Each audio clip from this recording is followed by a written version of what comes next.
AWS training. In this session, we'll be discussing about multi-factor authentication as part of our IAM section. Okay, let's get started.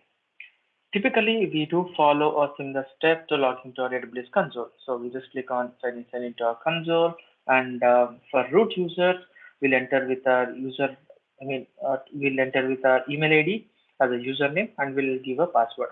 And for IAM user, so we'll have to enter our 12-digit account ID along with that username and password, which will be created based on with the help of root users. So this multi-factor authentication can be implemented for both root users as well as to our IAM users. We will see what is multi-factor authentications and everything, but let me show you the process of logging into our AWS account. I'm just logging in as a root user, and I'm giving my username as I'm giving my email ID as my username, and later I'm giving my password. Okay, and once I give my password, hit on sign in option. So this will allow me to get into my AWS console. Right. So this is the typical process we follow. So what did we enter in order logging into this particular account? We had entered username and password. Let's think of a scenario that you have shared your username and password credentials to someone, to your colleague or someone. And after the work is done, probably you might be in need of doing something on behalf of you.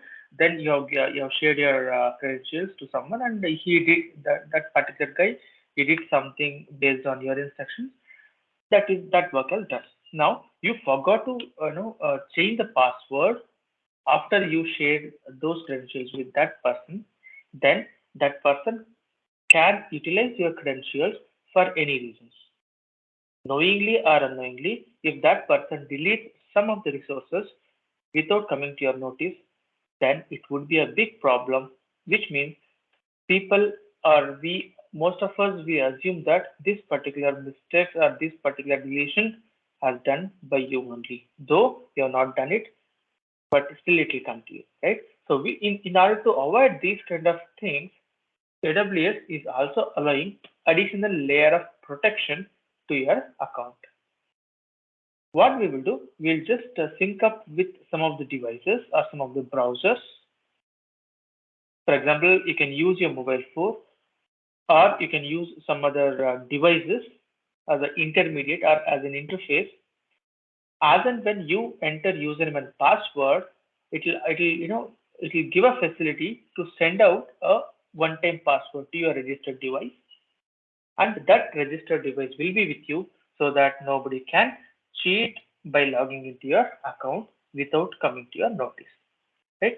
So this is the main funda of having this multi-factor authentication, which means we are just introducing another factor of authentication in order logging into your account.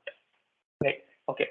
So as I mentioned, it's a best simple practice that adds a additional extra layer of protection on top of your username and password. And as I mentioned, so this can be implemented for both root account users as well as IAM users. And we have discussed what is root account user and what is IAM users in our previous sessions. Now, how can we implement this multi-factor authentication? As I mentioned, this particular authentication can be implemented based on the devices. And we can also implement these multi-factor authentication on some browsers or through some applications or through some hardware. Right? So the first thing is multi-factor authentication can be implemented with the help of virtual multi-factor authentication devices. So which means these particular applications can be installed, can be downloaded and installed on your smartphone. And with the help of some passwords which will be generated through that application on your mobile, so we'll be able to communicate to our AWS account as and when it asks for the password. We will see that later. Right? So as part of virtual MFA devices, we have Google Authenticator, Twilio Auth, two-factor authentication, DO, LastPass, Microsoft Authentications. We have many more as well. I've just listed a couple of options. In this example, I would like to show this implementation, which means I will be downloading RT2 factor authentication application on my mobile with the help of App Store or with the help of Play Store based on your mobile devices, and I'll try to implement this multi-factor authentication to my AWS account, right? And if you want, you can try with many options which are available as well. So this is the one option which we are using. This is virtual MFA devices. Now, what is the second option? The second option which we are seeing here is U2F, right? So what exactly U2F? So which means universal second factor security key. Typically, this key as a MFA device in order to access AWS console with the help of using some web browser. As I mentioned, so these particular facilities can be availed with the help of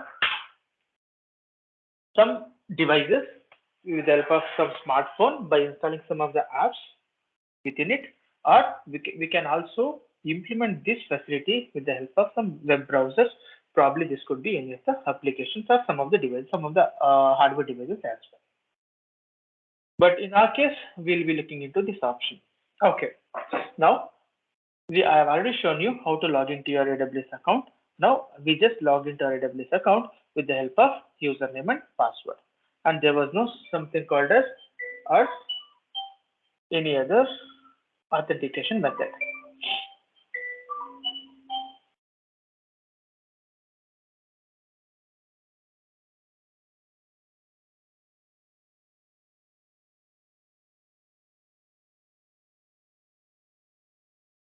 Sorry, I just got a call in middle. All right. Now let's follow the steps which are mentioned here. Okay, and we'll try to implement MFS here. All right. So first of all, I need to download. You guys need to download RT2 factor authenticator. So please get into your Play Store or App Store and just type RT2 authenticator, RT2 factor authentication. Then you will be able to see one app, and please download that. Right. So once you download that, then come back to your AWS account. Right. So this is your AWS account. Then this is my account, which is given by AWS. Now, please click on the security credentials. So I'm just following up with the steps. So just get into security credentials. Under security credentials, here we could see multi-factor authentication section.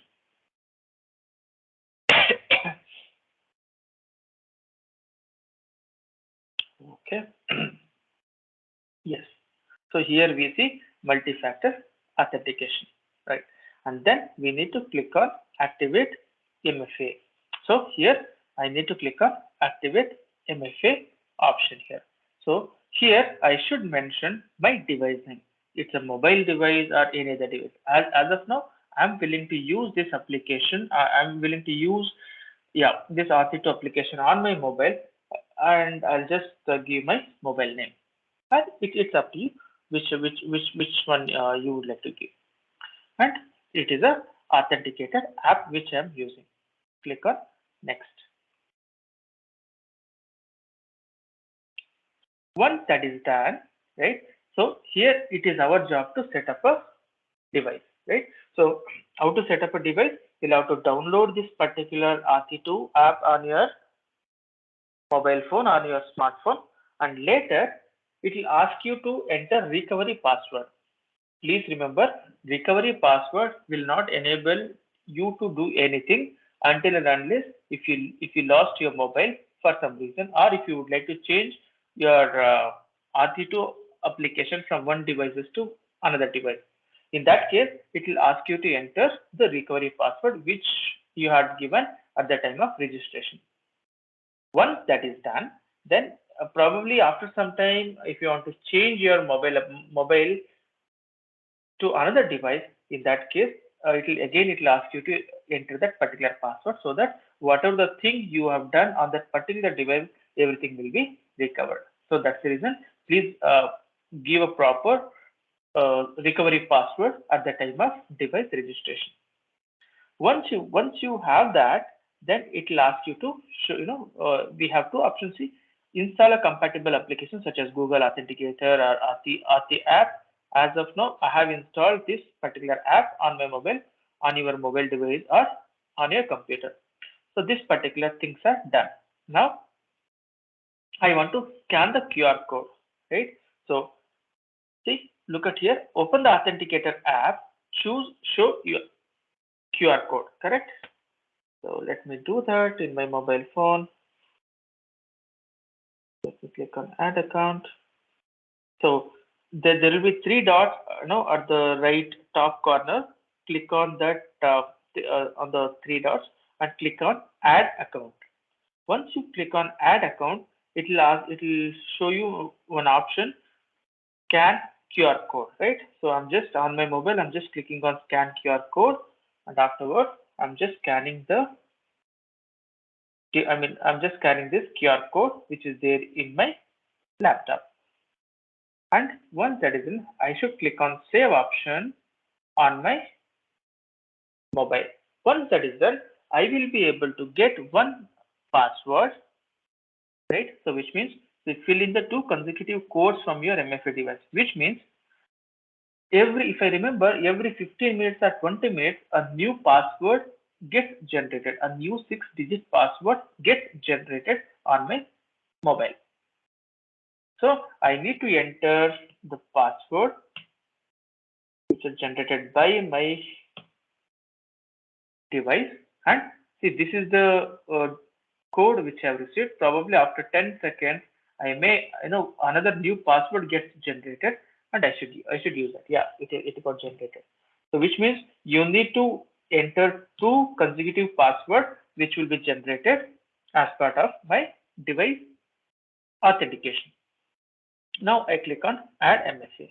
Now this is done. So I have enabled this particular authentication. Okay, this is the multi-factor authentication which have created, and also you can see MFA device registered. Now let us see. Now to show on code, plus button, backup password, enable password, click on save. System will generate a code. Enter. We enter the code. After a few seconds, new password will get generated in your mobile app. That also we did it. Now try to log in with your AWS account, right? So I think we have just followed similar steps here. Now let me just log out and try to log in back as a root user, right? Now let me click on log back in. Now I'm interested in the root user, so let me give my username. Whatever the email ID which you have registered, and try to give your password. See, look at here.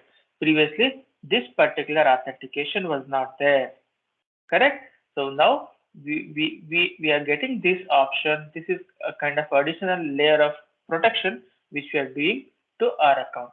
So this is nothing but multi-factor authentication. So where can I get this MFA code? This will be generated on your mobile phone with the help of Aarti2 Authenticator app, right? So I see this is my MFA code which I can see on my mobile, and I'm clicking on submit. Look at here, right? So this is how a root user can implement this multi-factor authentication, right? So this is how we'll implement our multi-factor authentication, right?